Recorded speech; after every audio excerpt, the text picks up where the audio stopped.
Actually এই বস্তুটো মই আজি 4 বছৰমান আগতে আমাৰ ভাইটি এজন এগ্ৰিকালচাৰ থাকে, তেখেতসকলে কেইজনমান ষ্টুডেণ্ট গোট খাই এটা প্ৰেক্টিকেল কৰিছিলে। তেতিয়া প্ৰেক্টিকেল কৰোঁতে তেতিয়া পাৰফিউমত কৰিছিলে বস্তুটো।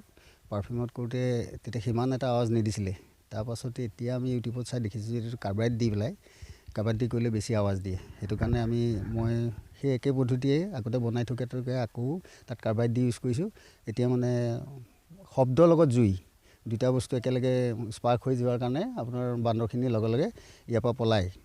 গতিকে আমি ভাবিছোঁ কিমান দিনলৈ ছাকচেছ হ'ব নাজানো, তথাপিও এতিয়ালৈকে সদ্যহতে বান্দৰ ইয়াত নাই এই অঞ্চলটোত। আজি প্ৰায় 3 মাহ 4 মাহ ধৰি পেলাই এইখিনিত দেখা নাই এতিয়ালৈকে, হয়তো আহিব।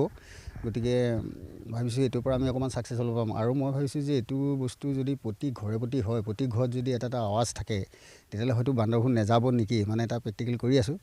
যদি কেইবাজনেও বিচাৰিছে এই বস্তুটো, যদি এটা কৃষকে দিয়া যায় আৰু চবে যদি একেলগে মানে 10-12জন যদি আমি লৈ পেলাই এইটো বস্তু এটা খেদিবলৈ যদি চেষ্টা কৰোঁ, তেতিয়া হয়তো নাহিব পাৰে বুলি মই এটা ধাৰণা কৰিছোঁ। ইয়াত মিনিমাম 5-6 হাজাৰ আছে আৰু একেলগে আহিবলৈ হ'লে আপোনাৰ 1000-1500 একেলগে আহি বাৰীখন আপোনাৰ গোটেই নষ্ট খোৱাত।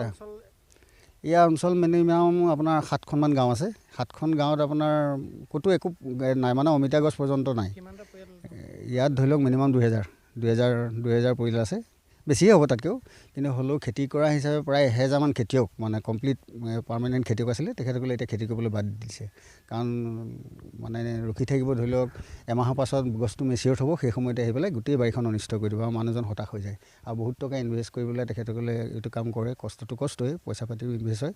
সেই ইনভেষ্টৰ কাৰণে আপোনাৰ মানুহবিলাক হতাশ হৈ যায়। একদম সেইকাৰণে এইটো ভাবিছোঁ কি, এইটো যদি আমি এইটো নিজে উলিয়াইছোঁ, এইটো যদি ধৰি লওক আমি সদব্যৱহাৰ হৈ যায় আৰু ইয়াৰ পৰা যদি গুচি যায়, তেতিয়াহ'লে আমি বহুত ৰক্ষা পাই যাম। আৰু যদি ধৰি লওক আমি 5-6খন গাঁৱে যদি এনেকুৱা ব্যৱস্থা কৰি লওঁ, তেতিয়াহ'লে হয়তো এই গাঁওখনত নাথাকিব বুলি মই এটা ধাৰণা কৰিছোঁ। প্ৰথমতে আপোনাৰ হাতী যাব, বাঘ চাঘবিলাক বা পহু চহুবিলাক আছে। এতিয়া বিশেষকৈ আমাৰ কিছুমান অঞ্চলত বনৰীয়া এইটো শহাপহু বুলি কয়, সি ওলকবিটো খুব খায়। গতিকে আমি যদি সন্ধিয়া সময়ত ইয়াতে ফ্ৰাইং কৰি দিয়া যায়, সম্ভৱতঃ সেইটো নাহিব চাগে। সেইটো এটা প্ৰেক্টিকেল কৰিম আমি। মোৰ লগৰ কেইজনমান আছে, তেহেঁতি খেতি কৰে, তেহেঁতক অকল পহুৱে অনিষ্ট কৰে। ৰাতি আহিব, প্ৰতি বছৰে কৰোঁ।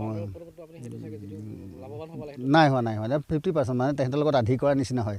গতিকে মই মাহ ধৰি ৰখি থাকিম, 15 মিনিটত আহি গোটেই বাৰীখন ধ্বংস কৰিব, তেনেকুৱা। আৰু ধৰি লওক আমি এতিয়া বিভিন্ন হেৰিয়াত অনুষ্ঠানটো ঘূৰিব লাগে, অনুষ্ঠান প্ৰতিষ্ঠান যাওঁতে ধৰি লওক বাৰীখন এৰি থৈ যাব লাগে। এনে ধৰি লওক আমি এসপ্তাহ কণ্টিনিউ থাকিলোঁ, এদিন নাইকিয়া হ'লোঁ, সেই সময়তে গোটেই বাৰীখন ধ্বংস কৰি দিয়ে।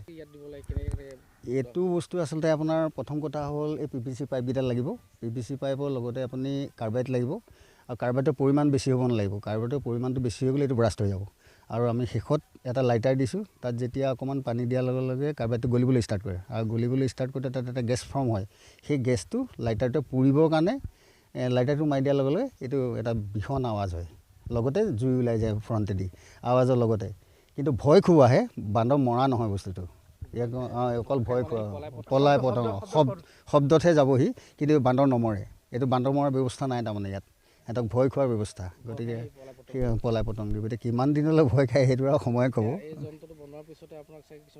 অৰ্ডাৰ দিছে, এতিয়া মোক মিনিমাম 10টামানৰ কথা কৈছে তেখেতে। মই ভাবিছোঁ কি 10টা নালাগে, আৰু লওক, প্ৰতি ঘৰে ঘৰে বনাওক। প্ৰতি ঘৰত যদি এতিয়ালৈকে মই হেৰি কৰা নাই, বস্তুকেইটা মোৰ ঘৰতে আছিলে কাৰণে মানে বেলেগ বিশেষ খৰচ নহ'ব। মোৰ পিছত 1000মান টকাৰ ভিতৰত হৈ যাব লাগে বুলি মই ভাবিছোঁ। গতিকে মই বস্তুখিনি কিনিলে গম পাম। গতিকে এতিয়া ঘৰত থকা সকাহ পাব। আৰু যথেষ্ট ফোন আহিছে যে মোকো লাগে, কিমান পৰিব। মই তেতিয়া কৈছোঁ যে মই এতিয়ালৈকে ৰেটটো নাজানো, কাৰণ বস্তুখিনি মোৰ ঘৰত থকাৰ কাৰণে বনালোঁ, আৰু মোক কিনিলে আপোনালোকক ক'ম। ইতিমধ্যে মইতো বহুত আশাবাদী। গতিকে ঘৰে ঘৰে হ'লেতো ক'বই নালাগে, তেতিয়াতো মোৰ হিচাপত নাহিব বুলিয়ে মই ভাবিছোঁ। তেনেকৈ হৈছে, এতিয়া কি হয় সময়ে ক'ব। তিতাবৰৰ পৰা চন্দন কলিতাৰ ৰিপৰ্ট, ভাৰত 24।